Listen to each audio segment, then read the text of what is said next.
March 27, 1977. On this day, the world witnessed one of the deadliest aviation disasters in history. Two Boeing 747 jumbo jets collided on the runway. It happened at Los Rodeos Airport in Tenerife, Canary Islands. 583 lives were tragically lost. This catastrophe sent shockwaves across the globe. Join us as we unravel this tragic tale.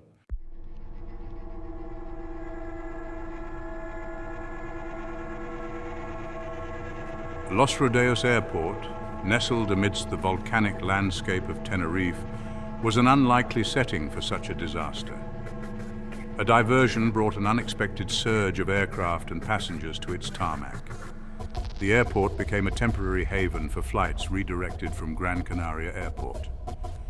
The crowded airport, coupled with the challenging weather conditions, created a pressure cooker environment. It pushed the limits of communication and decision-making.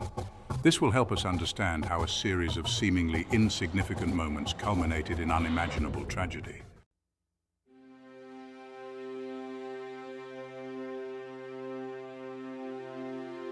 KLM Flight 4805, a Boeing 747, was a charter flight. It carried a precious cargo of holidaymakers. Captain Jacob Veldhuizen van Zanten, a seasoned KLM pilot, was at the helm. The flight took off from Amsterdam Schiphol Airport as scheduled. It soared into the clear blue sky, carrying with it the hopes and dreams of its passengers. However, as the aircraft approached Gran Canaria, a chilling message crackled from the radio. The authorities had closed the airport due to a bomb threat.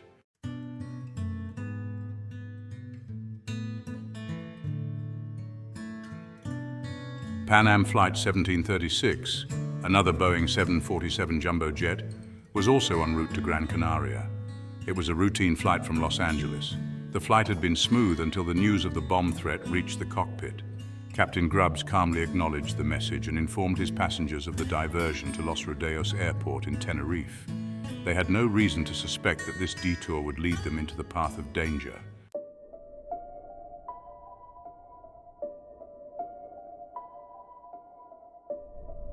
As the diverted flights began to arrive at Los Rodeos Airport, the usually quiet airfield was overwhelmed. The small terminal building struggled to accommodate the influx of passengers. The situation was further exacerbated by thick fog that had descended upon the airport. The air traffic controllers, working diligently in the tower, found themselves under immense pressure. The combination of the fog, the crowded runway, and the constant stream of communication created a perfect storm for disaster. Little did anyone know that this enforced wait amidst the fog-shrouded airport would have catastrophic consequences.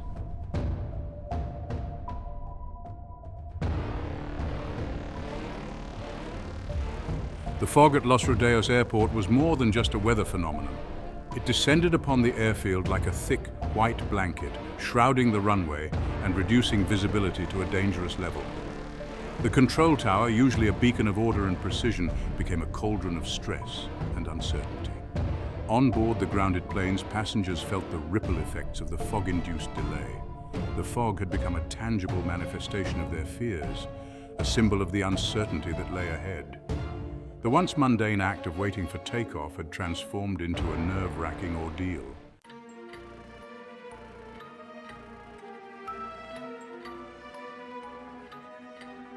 Inside the cockpit of KLM Flight 4805, Captain Veldhuizen van Zanten found himself battling a growing sense of frustration.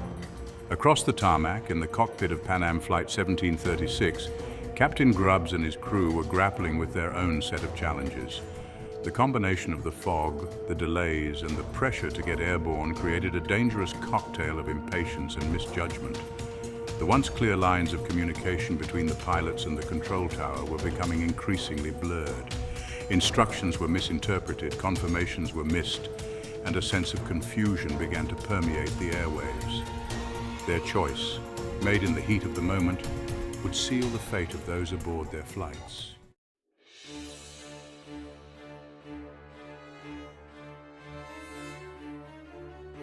The air crackled with tension as the control tower attempted to guide the stranded aircraft through the fog-choked airfield.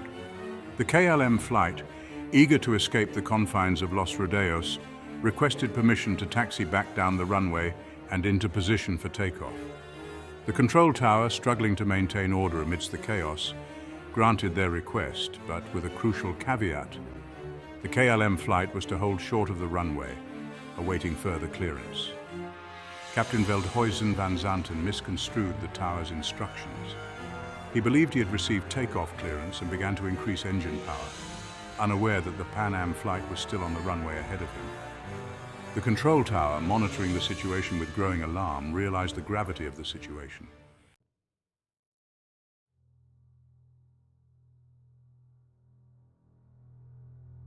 Time seemed to slow to a crawl as the KLM flight, its engines roaring with the promise of escape, accelerated down the runway. In the PanAm cockpit, a sense of unease settled over the crew. They had not received confirmation that the KLM flight had cleared the runway. The KLM flight, a behemoth of metal and flesh hurtling through the fog, emerged from the white void, its momentum carrying it towards the unsuspecting PanAm aircraft. The impact, when it came, was deafening. The sound of metal grinding against metal, of fuel igniting in a fiery explosion, ripped through the fog-laden air.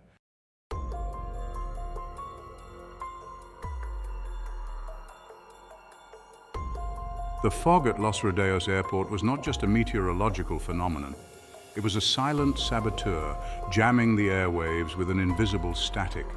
In the control tower, the air traffic controllers strained to hear through the fog, their faces illuminated by the eerie green glow of the radar screens.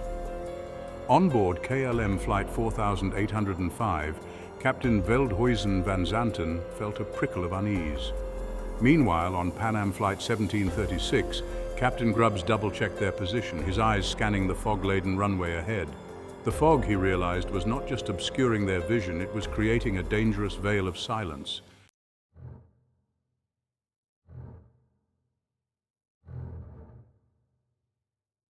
Section 2. False Hope, a glimmer in the fog. A brief break in the fog offered a cruel glimmer of hope, a fleeting moment of clarity that would soon be swallowed by the dense white abyss. For a few precious seconds, the control tower caught sight of the KLM flight's navigation lights, a beacon in the swirling mist.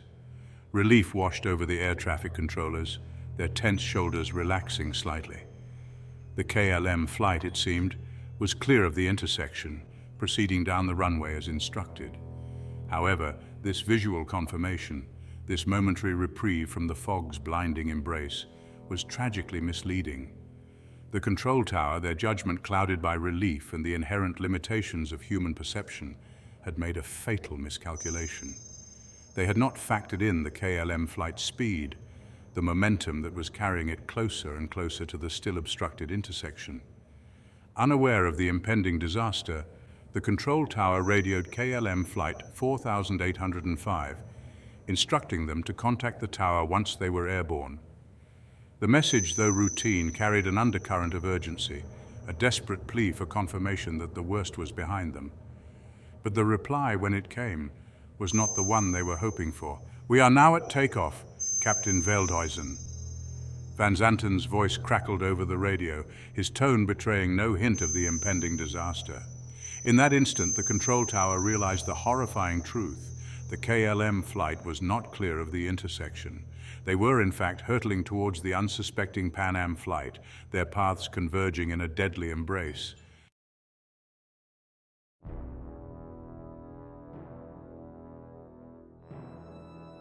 Section 3, we're going to hit that plane, the terrifying realization. Inside the cockpit of PanAm Flight 1736, First Officer Robert Bragg noticed something that made his blood run cold. Through the swirling mist, he could just make out the faint outline of an aircraft, its navigation lights glowing ominously. His mind struggled to process the impossible.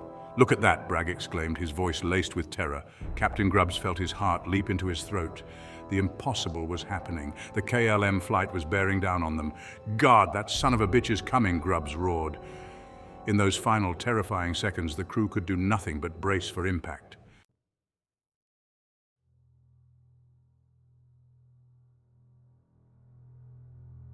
Section 4, the roar and the shudder impact. The roar of the KLM flight's engines transformed into a deafening screech of impending doom. The Boeing 747 slammed into the PanAm aircraft. The impact was a horrifying symphony of destruction. The KLM flight's landing gear ripped through the PanAm 747. The sound of metal shearing, fuel igniting, was deafening.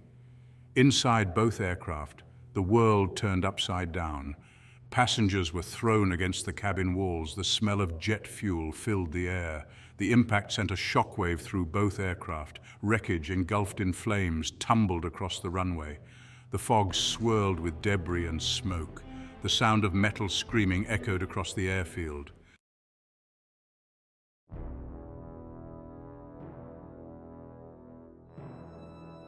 The impact had been deafening.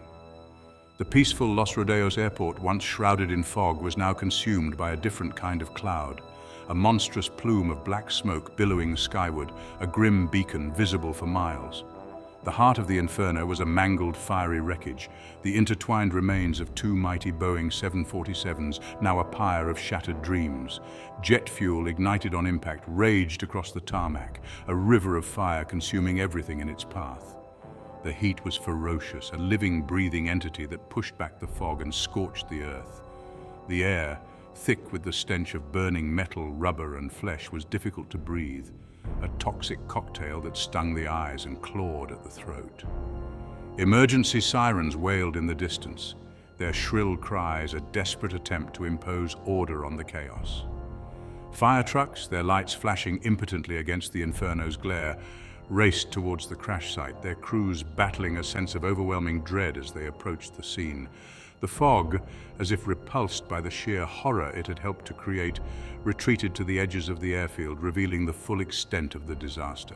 The twisted metal skeletons of the two aircraft, illuminated from within by the raging Inferno, cast long, grotesque shadows across the tarmac, a macabre tableau that would forever be seared into the minds of those who witnessed it.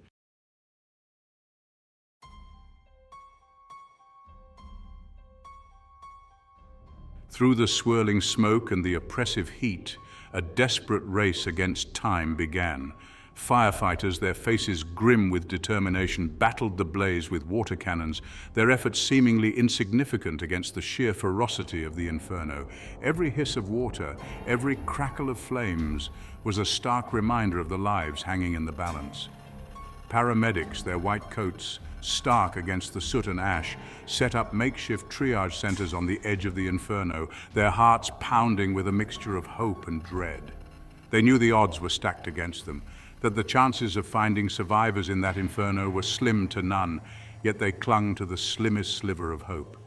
Amidst the chaos, stories of courage and selflessness emerged. Airport staff, their own safety forgotten, rushed towards the wreckage, desperate to help.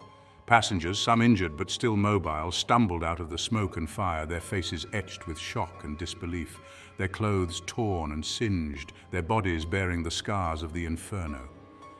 Every cough, every moan, every faint cry for help was met with a surge of adrenaline, a desperate hope that amidst the carnage there were lives yet to be saved.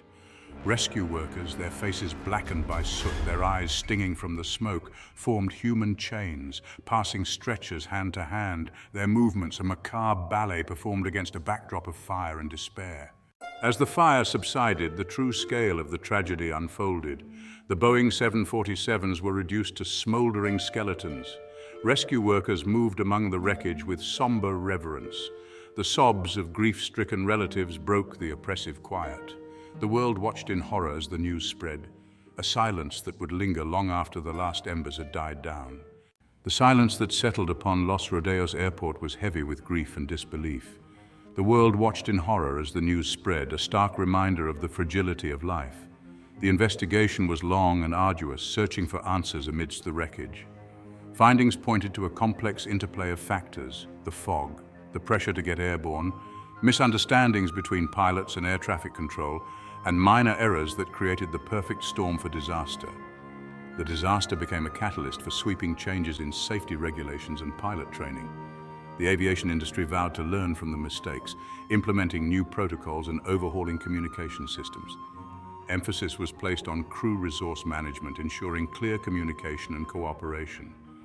The legacy of Tenerife is etched in aviation history and in the hearts of those who lost loved ones. It is a legacy of grief, loss, and resilience.